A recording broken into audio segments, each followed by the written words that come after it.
Darth Vader is one of the single most brutal and most ruthless Jedi hunters to date in the Star Wars lore, spending the duration of his life butchering retired Jedi Knights and tightening his iron grip on the galaxy year by year. Throughout his life, however, he has hit peaks and plateau in terms of his power being stronger at some points of his life than in others, but during the events of Obi-Wan Kenobi, Darth Vader seems to be at his absolute most dangerous. So why is this? Why does this seem to be the absolute prime of Darth Vader's brutal capabilities, and it's unclear if he's ever been any stronger than at this point in Obi-Wan? So, why is this? Why is Darth Vader so much stronger during the events of the Kenobi series than arguably at any other point on the timeline? Today, students of the Force, we have your answer. As we assess what makes Darth Vader so dangerous as an individual, and then cover exactly why he's particularly dangerous to Kenobi more so than any other Jedi, and why hunting Kenobi makes him so much more powerful than his baseline form. Spoilers ahead for the first 3 episodes of Obi-Wan Kenobi. In regard to hunting Jedi as a general concept, Darth Vader is a ruthless machine that slaughters anyone within his path, and at this point in his career, he has been completely consumed by the dark side of the Force, with nothing holding him back. At this point, 10 years after the events of Revenge of the Sith, there is virtually no semblance of Anakin Skywalker remaining, as Vader has completely surrendered himself to Palpatine and his master's desires. This means that he has absolutely no qualms about committing various atrocities that Anakin could never have even dreamed of. And this is even more so augmented by the fact that he quite literally has nothing left to live for or to lose. Over the years, Darth Vader's life has been systematically stripped away from him until it was reduced to just this single quest. A quest that he has embodied, especially at this point in the timeline 10 years after Revenge of the Sith, when Jedi are extremely scarce in the galaxy. But still, nonetheless, hunting the Jedi is something that he still has. Darth Vader has lost all other purpose or meaning in life, and he spends every day wishing for death in his meditation chamber. This is in part why he keeps himself so busy on the hunt for Jedi across the galaxy, as he does not want any downtime whatsoever. Downtime to think. When he has nothing to do, he is left alone to think within his own mind, and would much prefer to keep himself occupied with the slaughter of those who had wronged him, rather than dwell on the past and let it consume him completely. Darth Vader's emotional connection to his past life also helps to drastically augment his power in the dark side, as the immense magnitude of suffering that he has endured throughout his life makes him one of the strongest dark side combatants to date, as through this suffering he gains power. The physical, emotional, and mental toll that his life has taken feeds into his immense power and actively makes him more dangerous as time goes on, and he is now at the height of learning how to harness said power through pain.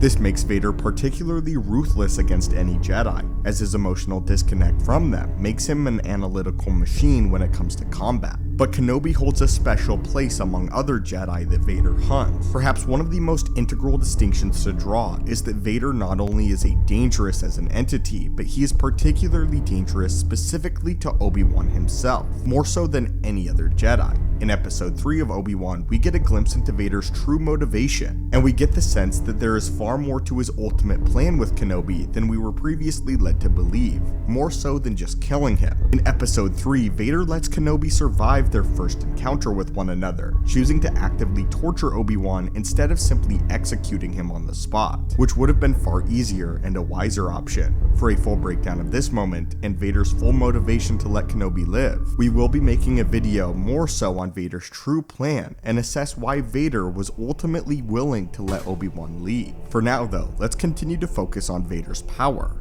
Hunting other Jedi, however, Vader is able to draw on his power and his rage against the Jedi Order as a whole. But against Obi-Wan, he actively draws the pain back out to the degree that no other former Jedi can achieve, as he has a specific, tortured relationship with Obi-Wan. Obi-Wan is one of just a select few individuals that knows the full story behind what happened to Vader, and therefore some part of Anakin still lives within Obi-Wan. Not only does Obi-Wan know the full story, but he is actively responsible for Vader's confinement in his life support suit, as well as responsible for many other tragic aspects of Anakin's life. The idea that Kenobi still exists utterly enrages Vader, and standing within his former master's presence heightens his feelings of pain and anger beyond what any other Jedi is able to trigger within him. and these emotions directly fuel his strength in the dark side as a result, making him stronger with each passing encounter with Obi-Wan. Vader has more motivation to kill Kenobi than arguably any other Jedi, as he wants to finally silence the story of Anakin Skywalker and ensure that nobody ever comes to learn of his full past. Vader seeks to hunt former Jedi because they represent an order that wronged him and doomed him to a lifetime of suffering and solitude.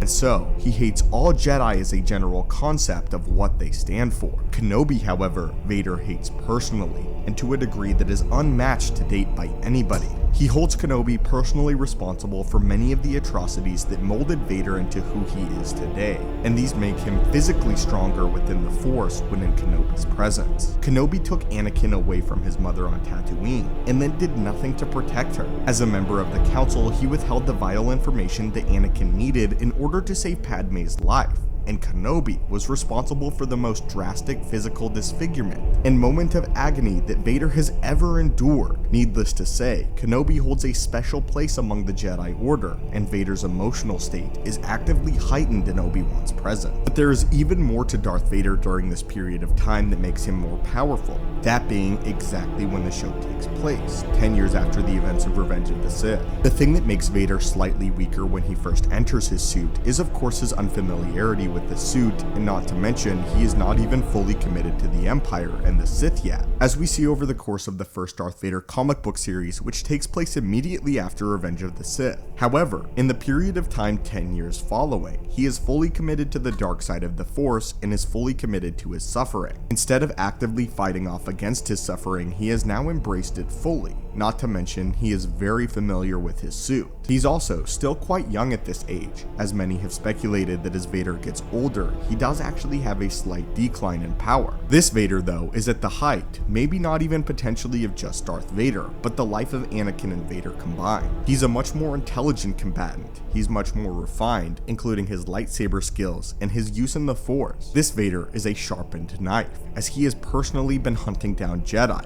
very powerful Jedi, for a decade now. He is still young, quick, and far more intelligent than he was 10 years prior when he first faced Obi-Wan. This Vader has passed every test that the Emperor has given him, and this is all now coupled with the fact of his undying rage for Obi-Wan Kenobi. Even without the presence of Obi-Wan Kenobi, there is an argument to be made that this iteration of Darth Vader is the most powerful and the most dangerous version of the character in the timeline, simply due to the fact of his age and the fact that he's experienced great turmoil and now has accepted that deep within his very soul. Darth Vader even realizes this with his duel with Kenobi in episode 3. He realizes that Obi-Wan has grown much weaker since they last encountered one another, that his powers in the Force have maybe even gone stagnant, while at the same time, Vader has continued to refine his power in the Force and become even more dangerous. But anyway, students of the Force, what did you think of episode 3 of Obi-Wan Kenobi if you've seen it? And why do you think this version and this iteration of Darth Vader is the most dangerous version of Darth Vader that we will ever see?